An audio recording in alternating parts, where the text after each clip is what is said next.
I saw a post the other day on Facebook and it just said, why are so many businesses failing? I'm constantly seeing equipment up for sale. And it just got me thinking, like, yeah, there are a lot of businesses. I do gutters. And actually this morning in our team meeting, one of my employees was like, man, there are so many gutter machines for sale.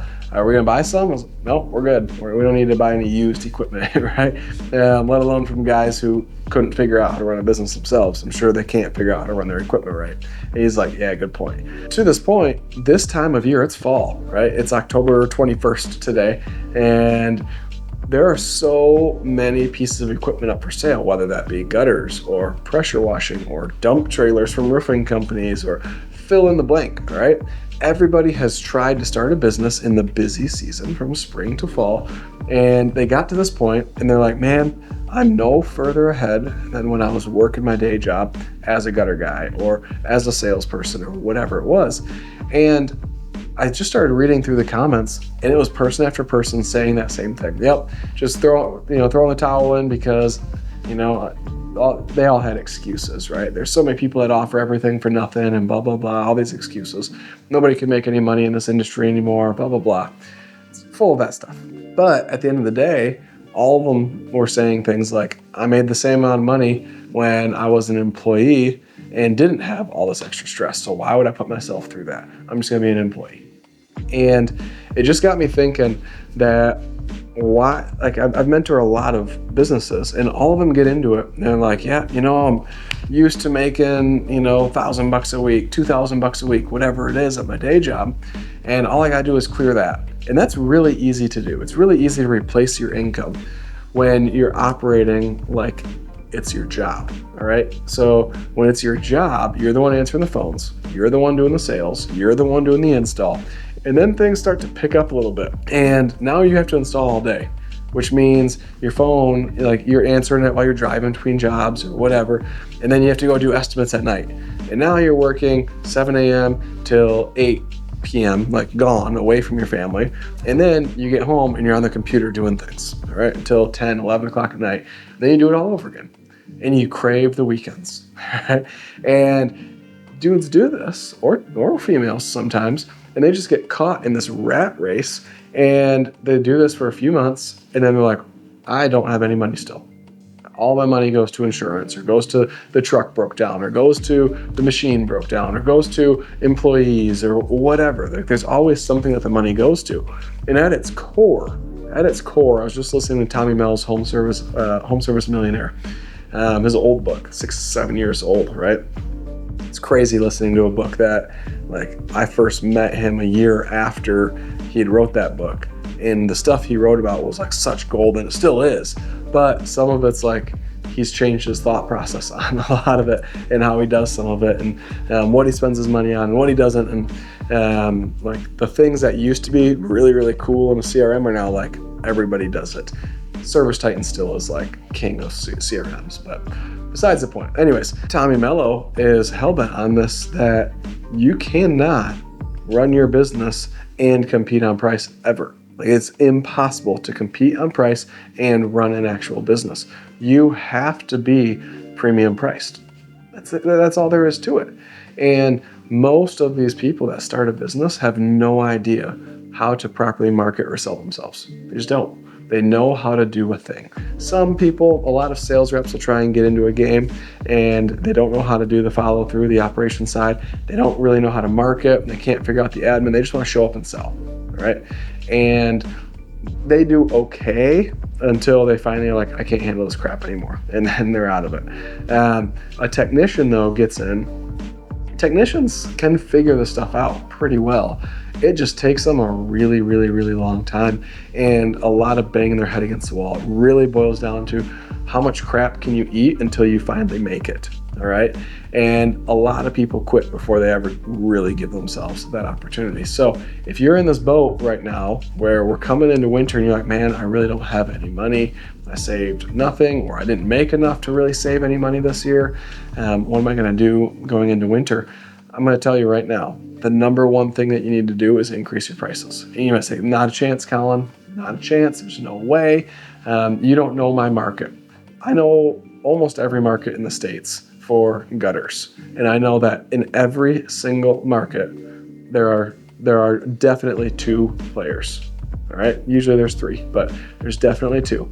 There's the subcontractor that does it for nothing, and then there's leaf filter or leaf guard, who does it for $90 a foot. All right, so when I say nothing, I'm talking $4 to $6 per foot, $90 per foot.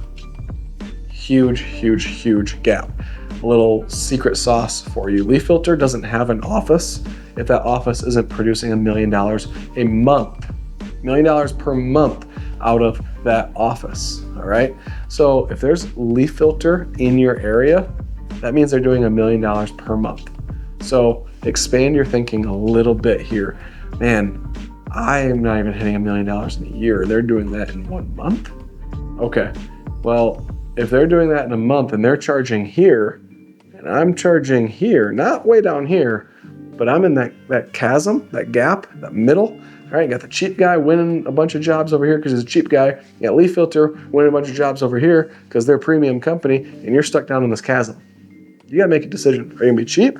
If you be cheap, you're gonna be out of business. All right, just tell you that right now. Eventually. And if you go leaf filter way, you gotta really commit to being uncomfortable.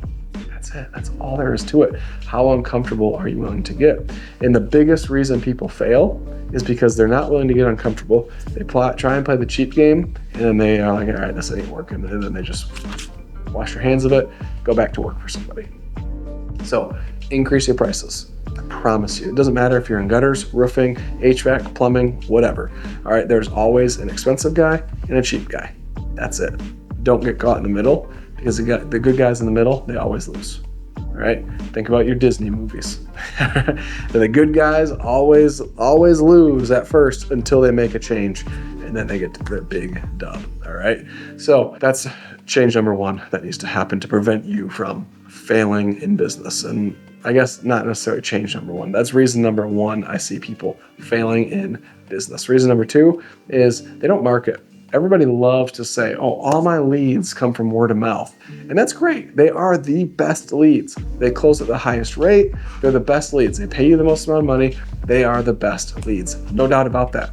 But if that's your only lead source, your business is dying. That's it, plain and simple. If it's your only lead source, your business is dying. And okay, maybe dying is exaggerative, but your business is getting passed. All right, you're still running, in a straight line at 50 miles an hour. Well, we got cars nowadays, an average car is going to go 110, 120 miles an hour all day long. You're getting passed, all right, like you're standing still.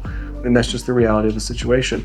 We need to be better at marketing. The biggest businesses in the world are sales and marketing companies who happen to do a service, right? That's it. And we need to focus on that if we don't want our businesses to fail in 2026 or in 2025 yet. Focus on becoming a sales and a marketing machine that happens to do your service. And the last reason I see businesses fail, and this is a few years in usually, this isn't the first year like I was with the prior things I'm talking about. This is a few years in.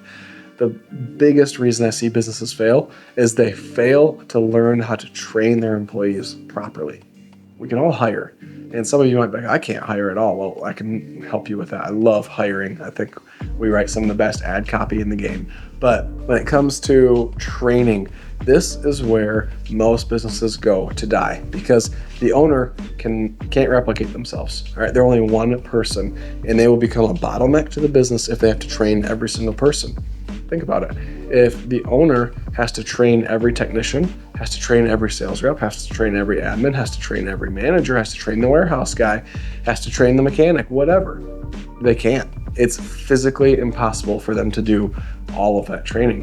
And this is where something like a learning management system is pivotal. It radically shifted my business. I'm able to actually be free from the business rather than being stuck in the business or having a crap ton of callbacks because the game of telephone happened through our training process, and what I taught just keeps getting watered down. It's gone because all the training is done by me. It's just done in video format, all right? And it's done with a 1 or 2 hour little seminar, all right, with new hires. That's it. I get to pitch them the vision and where we're going as a company and all that fun stuff. And then the actual how-to training is all video-based, and it's all done by me. So they know I know what I'm doing. and the rest takes care of itself. All right. So that is the third and biggest reason that I see businesses fail. A lot of businesses do fail in that first year or two, but more businesses fail or just fail to ever scale because they cannot figure out how to properly train their employees. So hopefully this video has been really good for you. Opened your eyes a little bit to the things that you need to do inside of your business, because I'm preaching to myself when I say all this. My training could be better. My marketing could be better. All right. My involvement in the business could be less. All right. There's a lot of room for me to be improving, and I don't want my business to die. All right. So make sure you give bigly first so that you can win bigly on the back end. We'll see y'all next time.